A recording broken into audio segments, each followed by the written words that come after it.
तो में आप सबों का स्वागत है। प्रिय छात्रों, आज हम लोग 11वीं क्लास की शुरुआत करने जा रहे हैं और इस कड़ी में हम लोग पढ़ेंगे समूचे के बारे में चर्चा करेंगे। और समूचे की जो हम का अध्ययन करते हैं वह समूचे सिद्धांत होता है। समूचे सिद्धांत क्या है? गणित की एक शाखा है और गणित की एक ऐसी शाखा है जिसमें वस्तुओं के संग्रह से संबंधित तथ्यों का अध्ययन करते हैं। तो जब भी हम समूचे सिद्धांत की बात करेंगे, इसका मतलब ये हुआ कि हम संग्रह के बारे में अध्ययन करेंगे।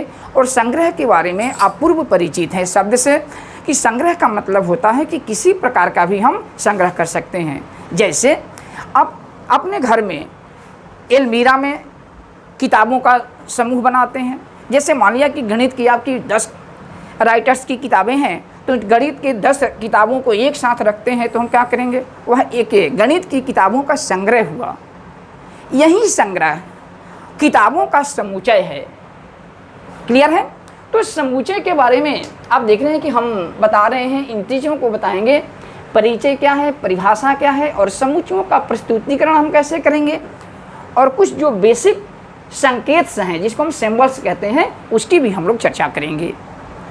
तो परिचय में आपको मैं बता दूं कि ये समूचे सिद्धांत के अंतर्गत जो समूचे से संबंधित संक्रियाएं हैं, जैसे इस पर फंक्शंस हैं, रिलेशंस हैं, इन संक्रियाओं का प्रयोग गणित विषय की जितनी शाखाएं हैं उन सब में प्रयोग होता है।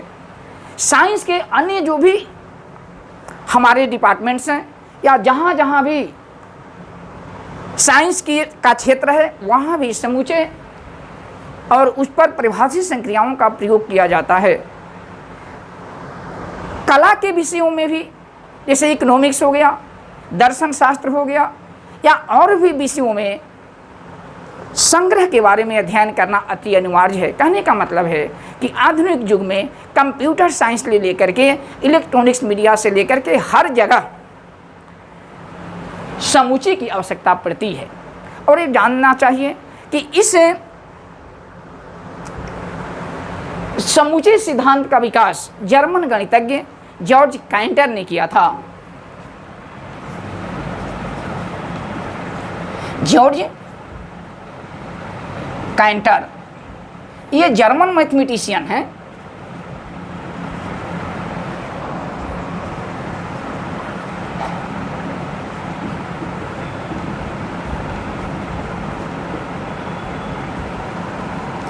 जर्मन मैथमेटिशियन है, ठीक है ना।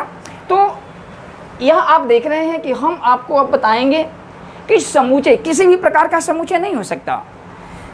तो आप जैसे मान लिया जाए कि आपके पिताजी माताजी ने आपको कहा कि बाबू एक थैला है ले लो और 1000 का जाकर के अपने नज़दीक के मार्केट से सामान खरीद करके लाओ बाज़ार से। तो आप बताइए कि मान ली कि आप बाज़ार में जाते हैं, थैला आपके पास है, तो कौन कौन सी सामान खरीदिएगा? बताइए। नहीं खरीद सकते, क्योंकि आपको पता नहीं है कि हमको क्या क्या सामान खरीदना है और उस थैला में डालना है। तो आपको फिर लौटना पड़ेगा और लौट करके जाकर पूछना पड़ेगा कि कौन कौन सी सामान, कौन कौन सी वस्तुएं हमको खरीद करके उस थैले में रखना है और उसको लाना है घर पर। क्लियर है? तो जब तक आप जानेंगे नहीं तब तक आप तो किसी वस्तु का संग्रह नहीं कर सकते, उसका कलेक्शन आप नहीं कर सकते। तो कलेक्शन करने के लिए आपको जो वस्तुओं का कलेक्शन कर रहे हैं उसकी जानकारी होना अति अनिवार्य है। क्या आपने समझा? यानी स्पष्ट शब्दों में मैं आपको बता दूं कि जिस वस्तुओं के बारे में आपको जानकारी नहीं है उसका आप कलेक्शन नहीं कर सकते।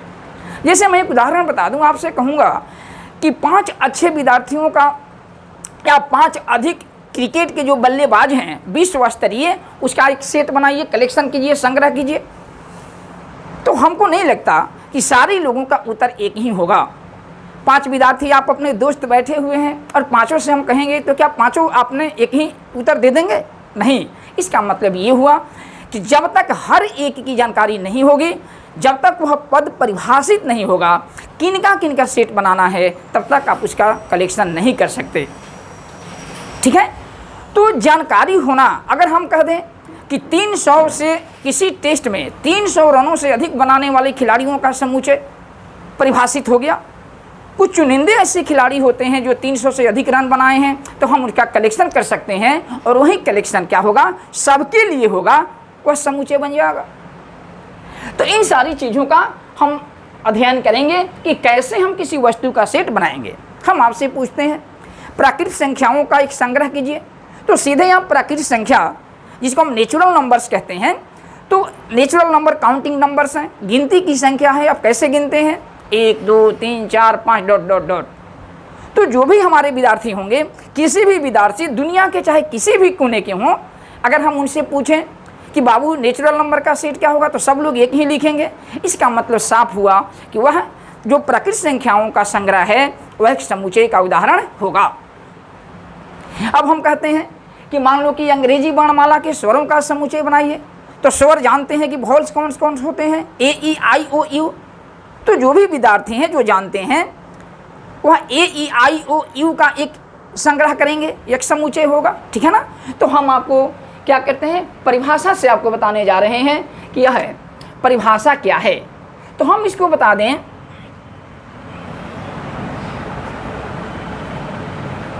जानकार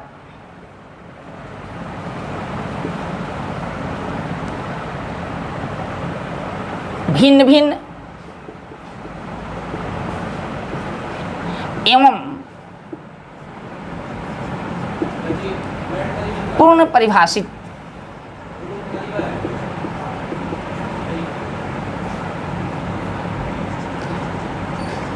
वस्तुओं का संग्रह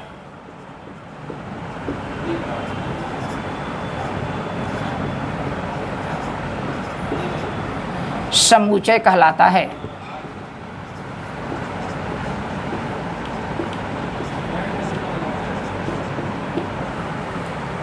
जानकार होना चाहिए। भिन्न भिन्न का मतलब होता है कि एक सेट में, यानी एक क्या कहते हैं, संग्रह में एक ही वस्तु एक बार से अधिक नहीं होना चाहिए। क्या कहने का मतलब ये हुआ कि जैसे हम मान लीजिए कि हम कलेक्शन करते हैं 1 2 1, तो एक ही बार 2 1 लिखते हैं, उसका कोई औचित्य नहीं है, यानी भिन्न होना चाहिए। तो क्या आप देख रहे हैं, जानकार हो, भिन्न हो और पूर्ण परिभाषित। पूर्ण परिभाषित का मतलब होता है कि दुनिया के किसी भी व्यक्ति से उस संग्रह के बारे में पूछा जाए तो वह सब लोग एक ही नाम से जब जानते हैं तब हम उसको परिभाषित शब्द कहते हैं। उदाहरण के तौर पर मैं बता दूं, मान लिया कि हम इसको कलम कहते हैं और दूसरे देश में इसको कोई हाथी के नाम से जानता हो, तो हम कलम मांगेंगे तो कोई कलम लाएगा, कोई हाथी मानेगा। इसका मतलब ये हुआ कि जो कलम शब्द है परिभाषित नहीं है। परिभाषित कब होगा, जब दुनिया के सारे लोग उसको एक ही नाम से जानते हैं, तब उसका जो कलेक्शन होगा इस तरह का, उसको हम क्या कहते हैं, समुच्चय कहते हैं। क्लियर है। तो ये समुच्चय की परिभाषा है। जानकार का अंग्रेजी में नोन कहते हैं। जानना चाहिए, क्योंकि आगे बढ़िएगा तो फिर आपको हिंदी की किताबें नहीं मिलेंगी, इसलिए अभी से ही शब्दों को जानना चाहिए। भिन्न का मतलब होता है डिस्टिंक्ट, और पूर्ण परिभाषित को हम कहते हैं वेल डिफाइंड।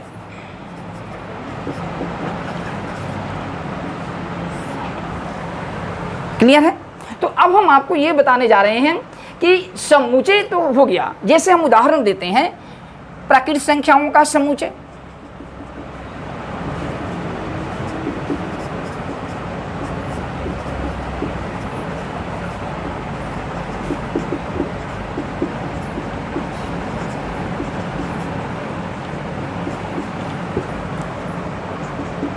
हम लिखते हैं वास्तविक संख्याओं का समुच्चय।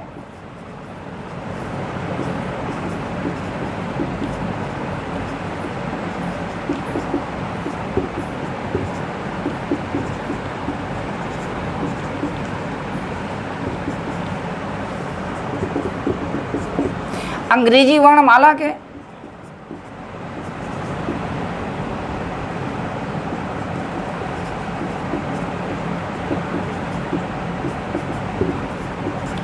अक्षरों का समुच्चय।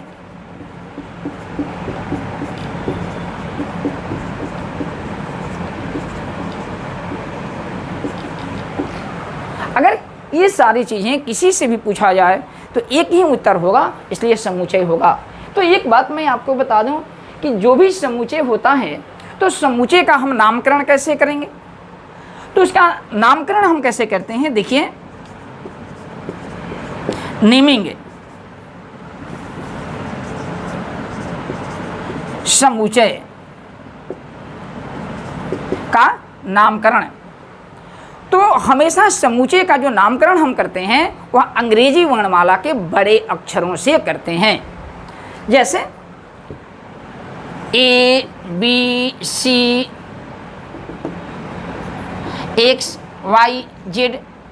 अब देख रहे हैं कि जब भी हम किसी सेट का निर्धारण करेंगे, उसका नाम भी रखेंगे, तो उसको हम अंग्रेजी वर्णमाला के बड़े अक्षरों से सूचित करते हैं। और उसके जो एलिमेंट्स होते हैं, अब देखिए जिन वस्तुओं का हम संग्रह करते हैं उन वस्तुओं को समुच्चय का अवयव कहते हैं। तो हम अवयव को क्या करते हैं, अवयव या सदस्य भी कहते हैं। अवयव को अंग्रेजी में एलिमेंट भी कहते हैं, एलिमेंट्स, या इसको सदस्य को मेंबर भी कहते हैं, मेंबर्स भी कहते हैं। नहीं, तो हम सदस्यों का संकेत क्या करते हैं, छोटे अक्षरों से प्रायः डिनोट करते हैं। जैसे हो गया A B C dot dot dot X Y Z इत्यादि से हम प्रयोग कर सकते हैं। ठीक है। अब सवाल ये उठता है कि जैसे मैंने आपको उदाहरण बतलाया कि आप लोगों को कहा कि आप बाजार गए, एक थैला लेकर के गए, तो सामान जो खरीदेंगे, जो आपको निर्देशित किया गया है कि कौन कौन से सामान खरीदने हैं, तो उन सामान को जब खरीदिएगा तो कौन सी में रखिएगा, उन सामानों को एक थैला में रखते हैं। तो वह जो थैला हुआ वही संग्रह हुआ, और उस संग्रह को जो थैला में रखते हैं, एक समूह बना दिया वह थैला, तो उसको हम कैसे रिप्रेजेंट करते हैं, मिडिल ब्रैकेट से संकेत में डालते हैं। तो यानी समुच्चय के सदस्यों को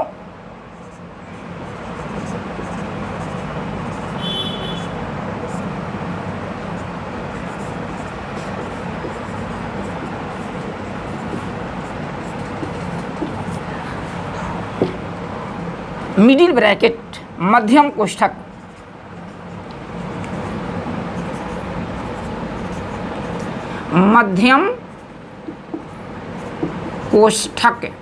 के बारे में आप जानते हैं। मध्यम कोष्ठक इस तरह से लिखते हैं कि अंदर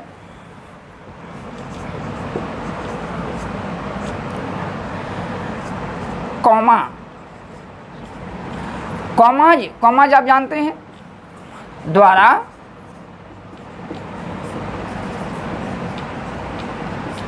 अलग अलग कर लिखा जाता है। ठीक है। तो अब मैं आपको एक बता दूं कि जैसे हम देते हैं n, उदाहरण दे रहे हैं, एग्जाम्पल में हम n कौन सी का सूचक है, n एक अक्षर हुआ और n नेचुरल नंबर का अक्षर हुआ। तो जैसे हम कहेंगे कि प्राकृतिक संख्याओं का आपका सेट बनाना है, तो प्राकृतिक संख्याओं का सेट, प्राकृतिक संख्या कौन कौन है, काउंटिंग नंबर है 1 2 3 4 5 डॉट डॉट डॉट, इसका कोई अंत नहीं होता। तो हम इस तरह से इसको लिखेंगे। तो जब सेट बनाएंगे, फिर एक बार बताऊं कि बड़े अक्षरों से डिनोट करते हैं, जो उसके अवयव होते हैं, जिस चीज़ों का हम सेट बनाते हैं उसको अवयव कह रहे हैं, और उस अवयव को हम क्या करते हैं, मिडिल ब्रैकेट के अंतर्गत कॉमा द्वारा अलग अलग करके लिखते हैं। वह एक सेट का निर्धारण हो गया। जैसे हम भी से लिखते हैं वॉवेल, जैसे हम यहाँ लिखे हैं भी अंग्रेजी वर्णमाला का वॉवेल है, भी पहला अक्षर है, हम कैपिटल भी से लिख रहे हैं, तो लिखेंगे A E I O U, एक सेट हो गया। तो किसी भी सेट को हम क्या करेंगे, मिडिल ब्रैकेट के अंदर रखेंगे एलिमेंट्स को उसके, और कॉमा द्वारा अलग अलग करके लिखते हैं। क्लियर है। अब हम आपको बताएंगे कि समुच्चयों का प्रस्तुतिकरण कैसे करते हैं। हम समुच्चय को कितने कितने तरीकों से लिख सकते हैं। ओके, तो अब लिख रहे हैं समुच्चयों का प्रस्तुतिकरण।